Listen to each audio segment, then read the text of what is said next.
This interview with the new game director for Stellaris is best enjoyed in a podcast style. That means that it's best to run it in the background and just listen to it. There will be some illustrations and video content for bits that require as such. However, if you've been keeping an eye on Overlords and how things have been progressing, well, then you can just sit back and relax. Once you're done, let me know your opinions and we'll see you in the comments.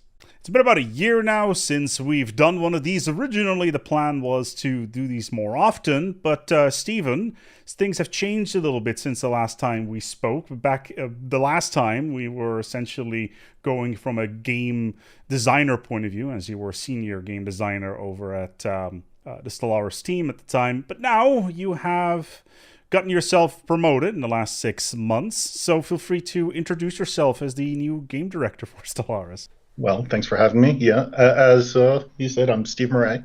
I'm the game director of Stellaris now. I've taken over from Daniel Moragard. And yeah, things have been busy. I wish we could have talked some more. Yeah, definitely. You know, it's been pretty hectic with the new expansions, etc. The Custodian Project. Speaking of which, are you actually in charge of that project now as well?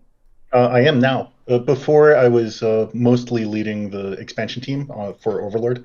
As sort of a apprentice sort of thing. Daniel was easing me into the role instead of just dropping me in, straight into the pool. But he was still guiding most of the custodian development for a while. Now that's all under my iron fist.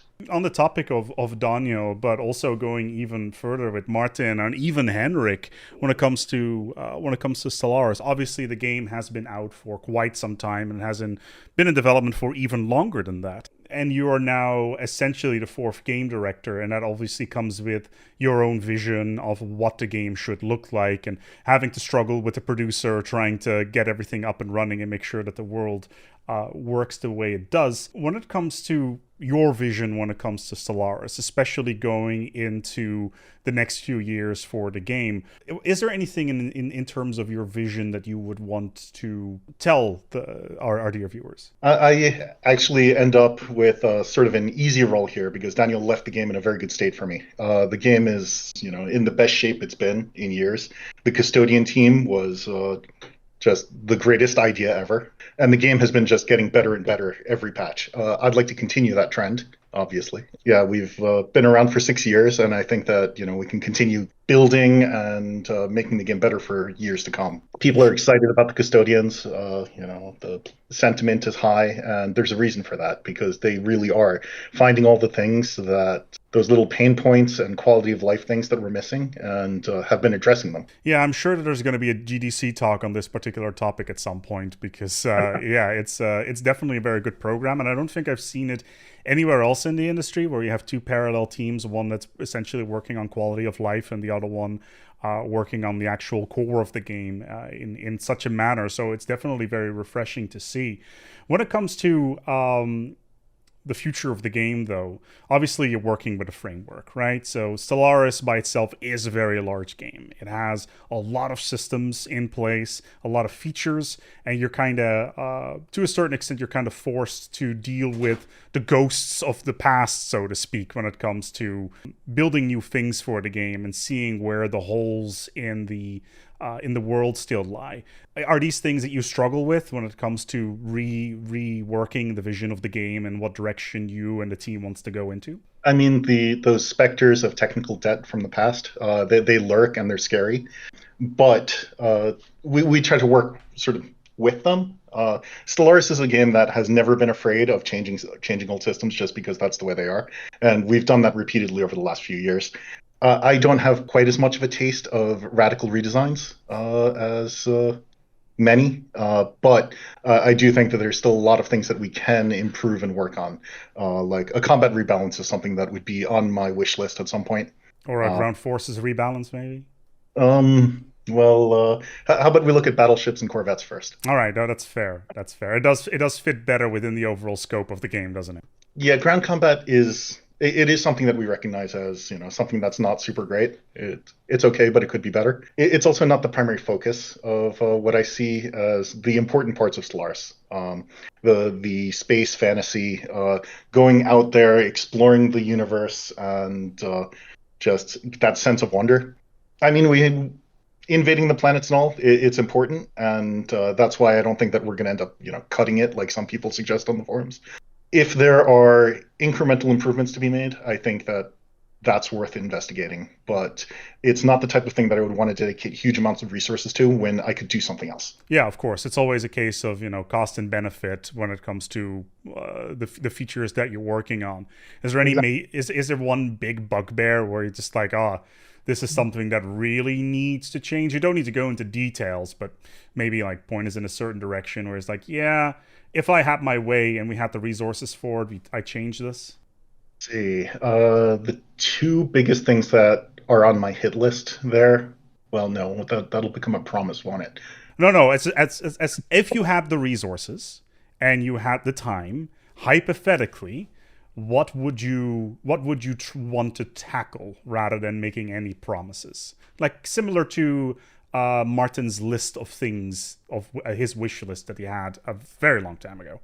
My early wish list would include combat balance, as I mentioned before, and so more to do with internal politics and making empires less stable. Sort of like I would love to see empires grow, expand, and then fall in an enjoyable way. That's something that I sort of inherited from Daniel too, because I totally agree with him. That sort of natural cycle of Stellaris shows up time and time again in the stories we tell, and I think it could be interesting, other than being like, okay, and now you go and downfall and lose. But there there are games that have explored that well, like Small World, for example, with the board game. Where there's civilizations in decline and things like that. Right, and then in the end, it's a galaxy of cycles to a certain extent, I would say. Yeah. That's something that has been explored in the past as well, which by itself I think is pretty exciting. I don't think that we'll end up doing something like that in Stellaris, but maybe something where the empire that you won with last time could show up in the next one as a fallen empire or something like that. That's something that I think would be really cool, but that's definitely not something that I would promise as something that we're definitely going to do. Yeah, it sounds like a big feature, and I think the first time I heard something about this was back when Henrik was still game director 6 years ago when this topic came up. So, yeah, we all think fairly similarly, so. Fair enough. The thing that I find rather interesting is regarding your background, especially as a game director. I work in the industry myself as well, also as a game director, ironically.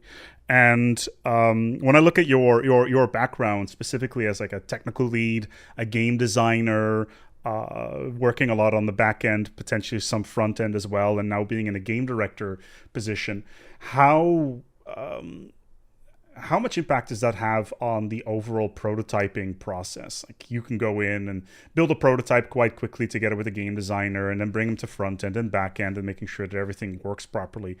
Is this part of the process that was already established, or is this something that you bring to the team? It definitely has an impact on how we think. I come from a technical background, as you've said. I'm not afraid to, dig into the code and rip things apart and change things and prototype things like you just said.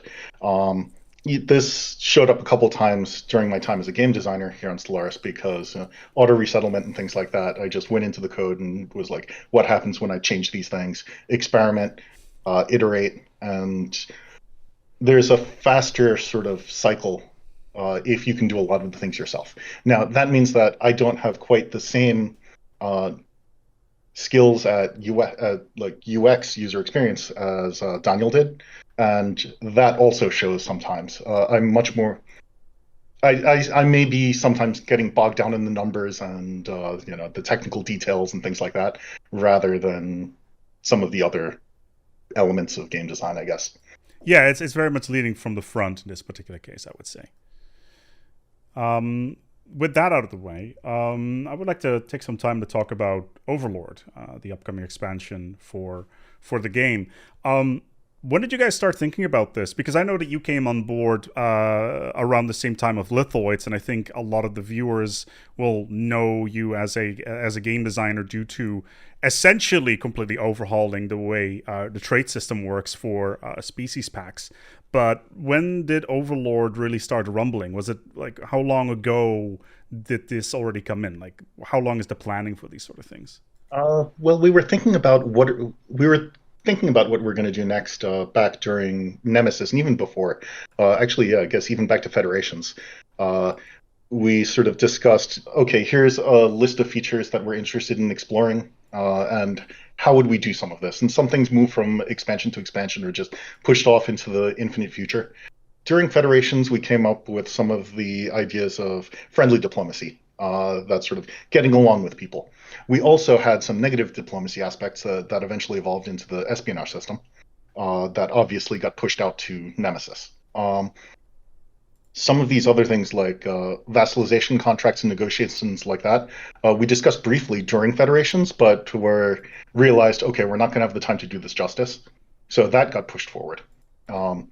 It ended up, that's something that ended up being sort of like a few bullet points that then got fleshed out significantly by one of the designers up in Arctic. So that sort of collaboration with them was extremely helpful here. Was there any cross-pollination between the Crusader Kings team? Because I'm seeing a lot of that, some influence from that team when it comes to the vassalization system. That's more me being a hardcore role player and CK player. CK is my other game. When I'm not playing Stellaris, then CK was the Paradox game that I was always playing. And there were some inspirations from there. There's also some inspirations from Hoi, although the CK influences ended up being much stronger overall in the end. Some of our earlier drafts had more of the puppetry sort of system from Hoi before they turned into what they eventually became.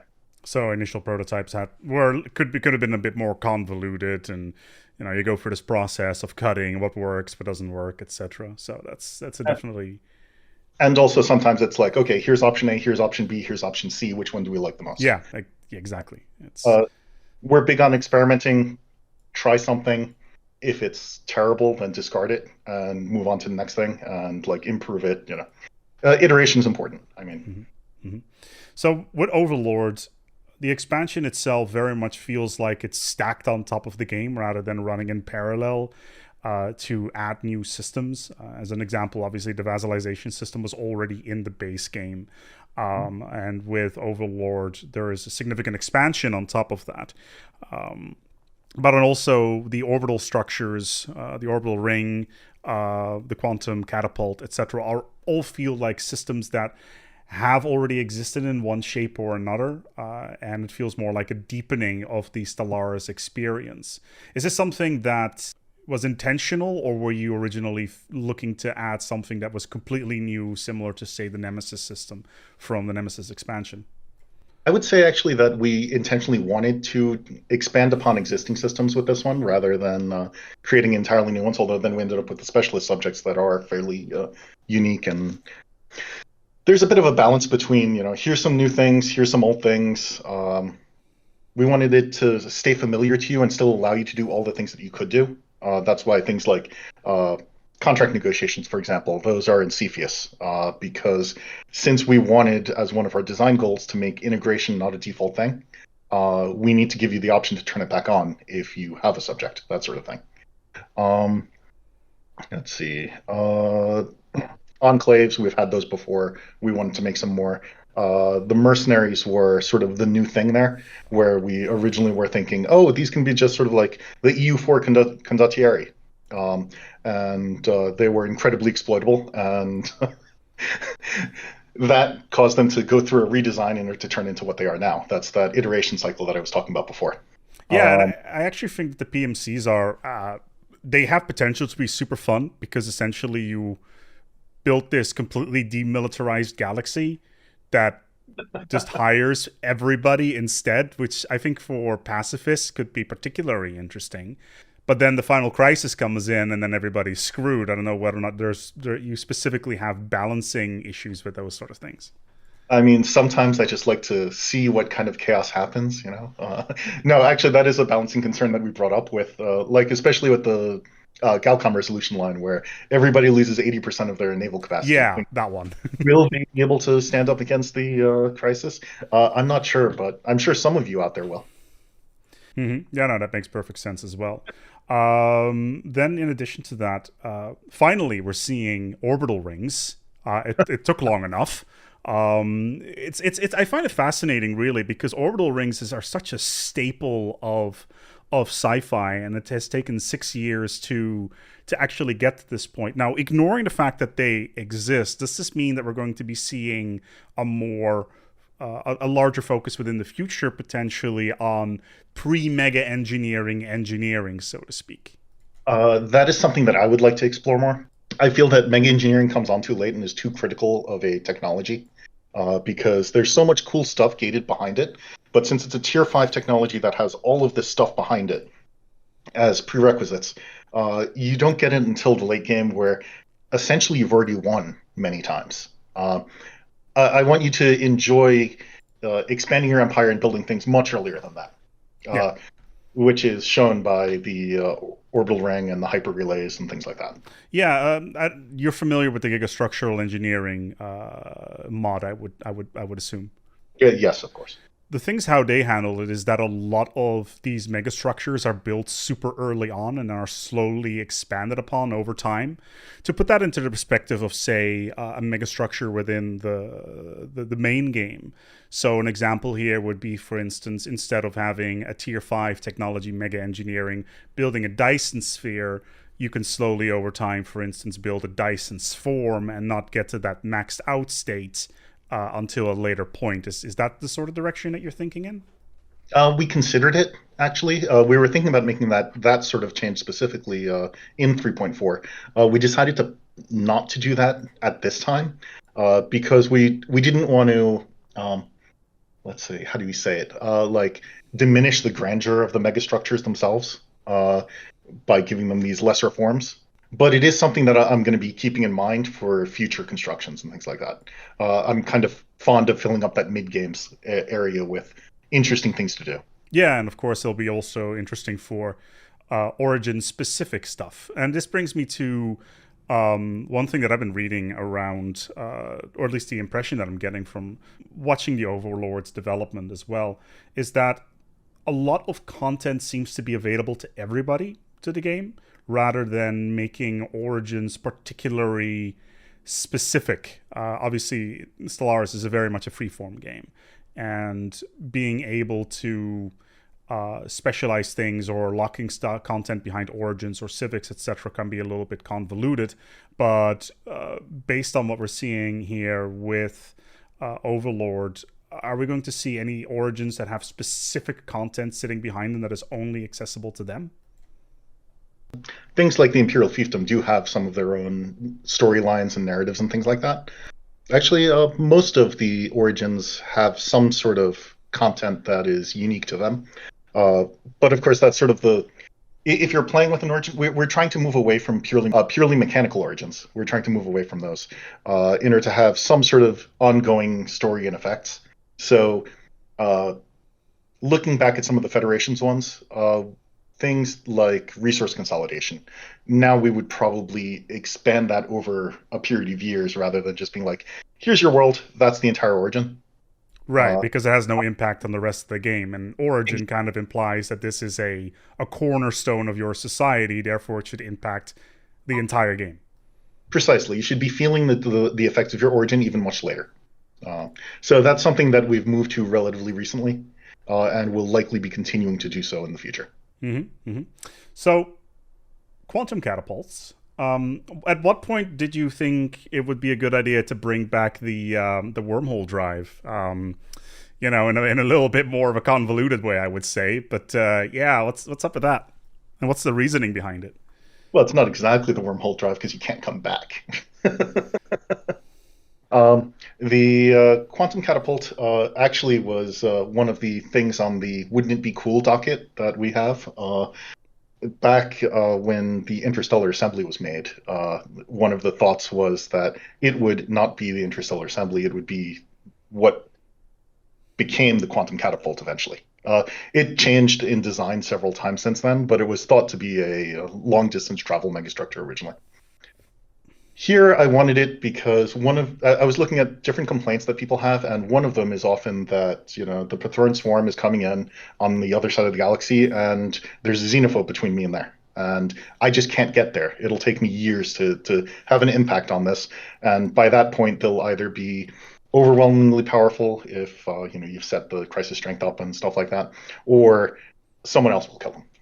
So I wanted you to be able to project your power and sort of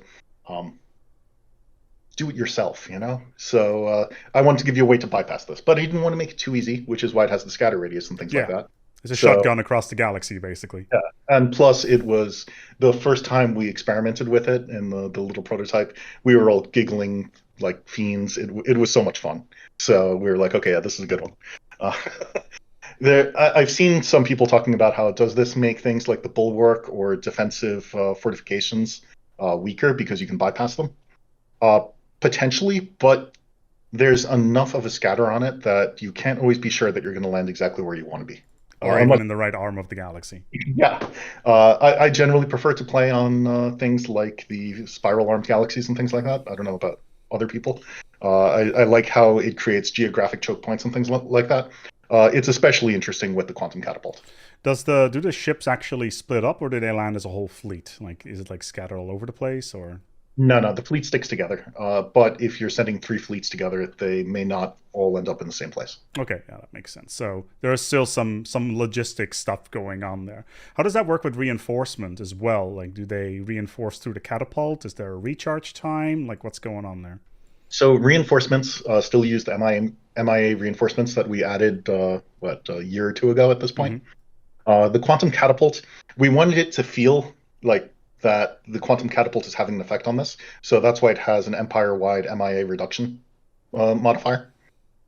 So in theory, they are using the catapult to get close to the fleet as they're invisibly reinforcing your fleet. Yeah, it felt very much like Star Trek Voyager for some reason. I don't know why. But, that was kind of the thing. No, it's really cool to see that this sort of stuff is coming in. It's kind of wacky and out there, but it makes sense from a game design point of view. So it's rather interesting. Which brings me to the vassalization types, the Scholarium, the Prospectorium, and the Bulwarks. Is these 3, are you looking to make more down the line? Like, are there ones that were cut that were left on the cutting room floor? There were, actually. We decided to go with these 3 because it made a nice little rock, paper, scissors of their weaknesses and strengths and things like that. But in the original design, we came up with, I believe, 6 of them, including a diplomatic one, an offensive one, and I don't remember the last one off the top of my head. But we decided to focus on these 3, make them really good, and then save the other ones for the future potentially. Yeah, that sounds like an idea, having more like a mercenary one at some point. But game design is game designing. Obviously, you want to make sure that it works properly. Bringing with the vassals as well are a couple of are 2 things that I find fascinating, and I really would like to hear from you if this is going to be a trend or not, because I've been wanting to have something like this in the game for a very long time, which is the support variants, specifically the science ship and the construction ship, special ships that the Prospectorium and the Scholarium can build, where they give bonuses to fleets that are in system.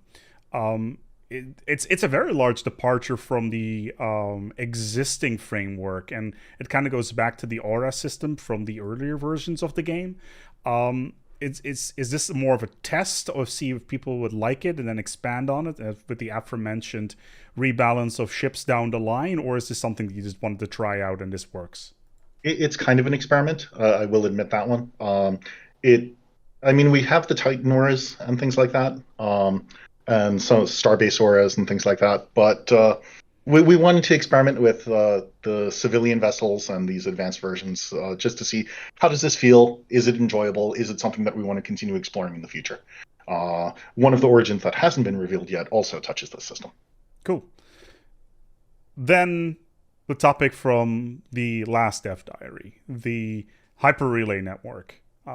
Would you be so kind to reiterate on what exactly it does? Okay, so the Hyper Relay Network is basically a early to mid-game construction that you can get. It is a rare technology initially, and it allows your ships to travel from system to system as long as they can follow a chain of hyper relays without crossing the system. So it dramatically cuts down the time that it takes to go from system to system. It means that if you've built out your network significantly, it can dramatically reduce how long it takes you to get from one side of your empire to the other, and it lets you reinforce faster and things like that. You can also build them in subject space, and with the specialists, they allow you to project certain effects if you connect your two capitals. There's also some edicts that we have that allow you to also project these effects to all the colonies that are on the network connected to your capital. So it's kind of like it's the railway, yeah. Yep. Space roads, space railroads, and they are probably like one of the most game-changing things in my opinion. It was really hard to play the Dev Clash without them after I had been playing with them for the past couple of months. Yeah, you are aware this used to be in the game already, right? Like you used to not have to slow boat across the system, and you could just go from jump point to jump point. That was back, I think, in 1.7 or something. I don't really remember. Was it? I know that you could. Let's see. I'm trying to remember it back then. It's been a long time. I think it was back in Apocalypse that it was changed that you could, because in the earlier versions of the game, if you jumped into a system, you could jump straight away to the next system. Hyperlanes, you just had to be in the outside of the gravity well, and then you could the next one. Yes, now I remember. So yes, now you can rebuild that, and like you've said, we've got the quantum catapult to revive the mysteries of the wormhole in one direction. So we'll see if we can end up with warp sometime in the future. Right? Yeah, it's almost like like Stellaris. The game development of the game is in cycles. It's the old is new and the new is old, so to speak. Well, just like we said with the fallen empires, and One thing regarding the hyper relay network, is there any ability to build that into, say, Federation space or anything like that? Because the way I'm looking at it is that the vassal system feels very similar to the Federation system in a way. Does that have effects as well? Like, can you have a Federation level relay system? I mean, the two systems do overlap to a certain degree. But right now, the way we have it is if you have multiple relay systems that connect to each other, as long as either side is not hostile, you can use them. So you can use neutral and friendly relays. I see. I don't believe that currently we let you build the relays in allied space, just in vassal space and your own space. But it's something to consider. Although the AIs are very, very fond of building these networks out because they provide all sorts of tremendous bonuses. Usually they'll follow the trade networks and things like that because that way they'll connect all of their planets. Does it come with a map mode as well? It's actually visible in the default map mode. Okay. The hyperlanes that have been built out are slightly thicker than the others. So it's not like there's a separate color of like, this is the subway system of the galaxy, so to speak. No, although some sort of bypasses mode would be an interesting map mode to have sometime in the future. Yeah, I think so as well. But it also means that it's more interesting to build gateways on inbound points, I would guess, as well, rather than at random spaces in the outer gravity well. Mm. Yeah. Yes, that's true for both the gateways and the relays. Yeah, it sometimes matters a lot where you're placing them, and other times, if it's just a system that's on the way between two things, it's less relevant because as long as you control your network, it doesn't really matter that it will take a long time to get to the hyperlane point. So. Yeah, I'm interested to find out what kind of strategies people come up with there. Yeah, no, definitely. If it's far away from the incoming points, lots of possibilities there. Yeah, it definitely seems interesting for like the bulwark, etc. I also would not be surprised if we're going to see some rebalancing of the bulwark if people find out you can FTL jump over it, as you've already mentioned, and maybe, I don't know, expand the good lord, what's the building called again? The interdiction system. Oh yeah. We'll keep an eye on things. We're not afraid to rebalance and change things. Mm-hmm. I do see a use for something along the lines of like the old style warp magnet, because that's something that I kind of miss. Oh yeah, because the old is new, the new is old, and we haven't touched on warp yet. So it's. I guess when we only have two, the third one is coming by nature. Well, there was the one that if you jumped past it, or jump to a system, it would pull you over to where you had the center of your death Yes. blossom of military ship. The Death Blossom. Oh, good lord, that was beautiful. How many military stations would you like in one system, sir? Yes, yes, I would. But honestly, that's kind of what you're emulating now as well with the orbital rings. So it's if you're landing in, I don't know, the Kerbin system, or not the Kerbin system. Which one is the one with all the planets in it? Gliese something. I can't remember what it is. What would be the next thing you feel would be ripe for changes? You've already mentioned a couple. I'm assuming there is plans in the pipeline for more than 2 years of work. So one of the things that, well, let's see. I'd like to do some story packs. I think it's sort of like I said before. I'm a big role player, and the wonder of Stellaris is like one of its defining features. Yes, And more distant stars, please. I think we need to add more stuff like that. um, Other than that, I think that there are some things that can be dramatically improved with automation and things like that. Uh, I've always been like a fan of the planetary automation half of automation, and making that something that you could actually rely on. There's we'll talk about some of that soon, actually, because we do have some improvements coming there. All right, then thank you, Stephen, for taking the time today to have a discussion regarding Overlord. I think that personally, it's one of the most exciting packs that we've seen. I use this example so much since Utopia, essentially, or even Distant Stars, which is still my favorite one of all time. Don't ask why. Nobody ever agrees on that one. I do not understand why. But yeah, no, definitely the vassals themselves and the relay network really feel like they're going to completely change the dynamic of the game. And I'm really looking forward to see your tenure as the game director for the game and see where everything will go from here onwards. And maybe in like a couple of years' time, we'll sit down and have a re-listen to this, and then we'll laugh over things and see how things go. How nostalgic it will be. Well, thank you so much. It's been a pleasure, and I really look forward to seeing what the players do with all of this stuff. Thank you, Stephen. Thank you so much for joining us today. The magical day for Overlord is May 12th. So for all the things that we discussed today, as well as all the things that are in the Dev Diary, will be available then, together with the 3.4 update. So exciting stuff. Thank you so much for having me. Yeah, no worries. And thank you all so much for watching. And until next time, take good care of yourselves, and as always, each other.